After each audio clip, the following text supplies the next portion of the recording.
My wife and I were eating at our favorite restaurant. It was our special place. The food was amazing and the price was reasonable. And even though it wasn't fancy or elegant, it was elegant and had a certain charm to it. We loved it. It was also the perfect place for me to propose to my girlfriend of 2 years. And that's exactly what I did. She said yes, and we decided that once we graduated from college, we would get married. But then a funny thing happened. As soon as she knew she was going to be moving to San Francisco to start her dream job after graduation, she suddenly changed her mind about getting married. She said she wanted to wait. Now, I don't want to sit here and say that I knew something was up because I didn't. I thought I knew everything about my girlfriend. In fact, I thought I knew more than most people know about themselves. You see, I was an investigative journalist at one of the top newspapers in America. I was the best at what I did. And my girlfriend was just this shy, sweet girl who wouldn't hurt a fly. So when she told me she wanted to wait to get married, I didn't think much of it. I assumed it was just pre-wedding jitters. And so I let it go. But then, it happened again. And every time I brought up the subject of marriage, she tried to change the topic or she just simply said she needed more time. Eventually, she moved to San Francisco and started her new job, and I got transferred to another city. Then we broke up. When I called her to ask what happened, she told me that she was seeing someone else and that she never loved me. Wow. I couldn't believe it. I really thought we had something special. I mean, how could she have pretended to love me for 2 years? But I guess that's just how good of an actress she is.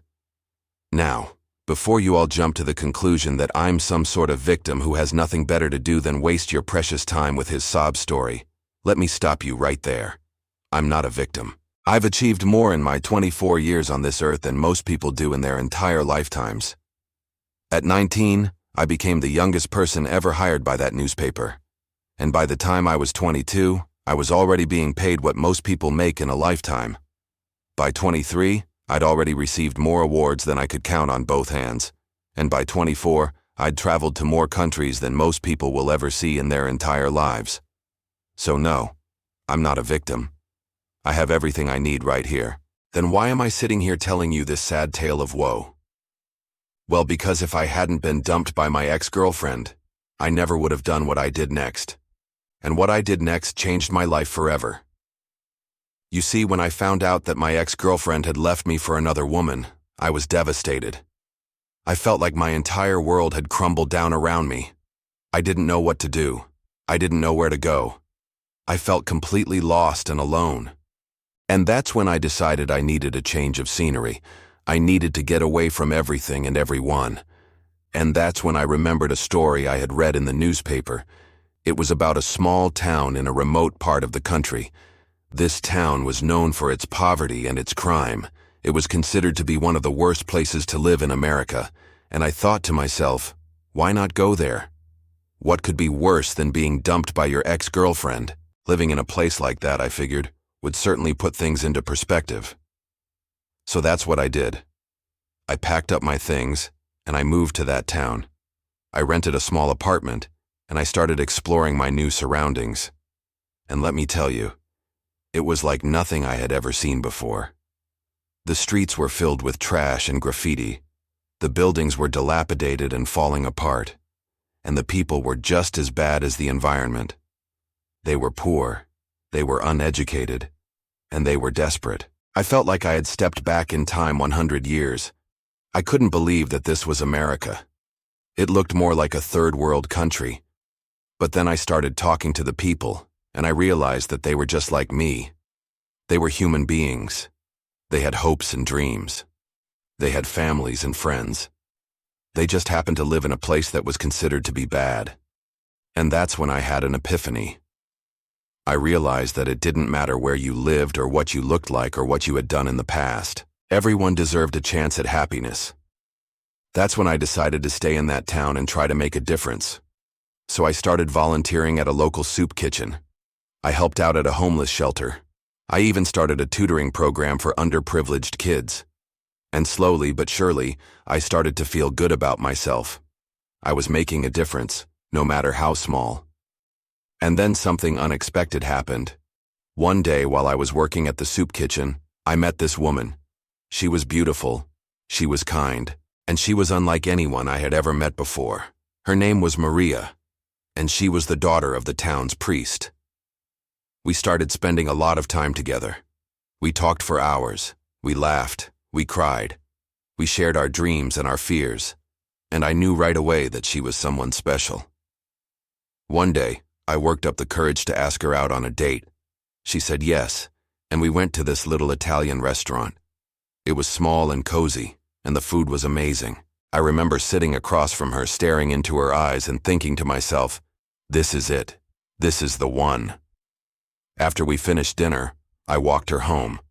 We said our goodbyes, and I went back to my apartment feeling on top of the world. From the moment I had met Maria, I knew that I had found the love of my life. She was beautiful, inside and out. She was smart and funny and compassionate, and she loved me for me. We started dating for a few months, and I knew that I wanted to spend the rest of my life with her. So I proposed to her. Luckily, she said yes, and we started planning our wedding. It was going to be a small ceremony, just immediate family members. But I couldn't help but feel like something was missing. I wanted more. I wanted my friends to be there.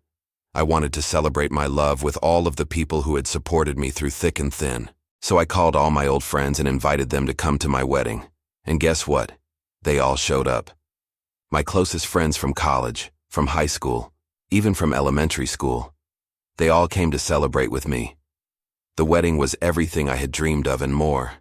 It was filled with love, laughter, and joy. And when I saw Maria walking down the aisle towards me, I knew that I had truly found the one. As we stood there exchanging vows, I couldn't help but think about how far I had come.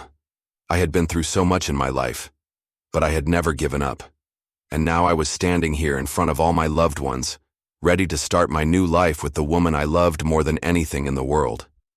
I can't describe the feeling that washed over me in that moment. It was pure bliss. I felt like I was on top of the world. I knew that no matter what challenges lay ahead, I would face them head on, knowing that I had Maria by my side. As the ceremony came to an end and we were announced as man and wife, I couldn't stop smiling. All of my friends and family were cheering and celebrating, and I felt so much love and support from everyone around me. After the ceremony, we all went to this beautiful garden for the reception. There was food, drinks, music, and dancing, and we all partied long into the night. Looking back, I can't believe how far I've come. I went from being a young, ambitious journalist to living in a small town, starting a non-profit organization, and finding the love of my life. It's been quite the journey, but I wouldn't trade it for the world. If you're going through a tough time right now, please know that things can and will get better. Don't give up, keep trying, and never lose hope. You never know what adventures await you just around the corner.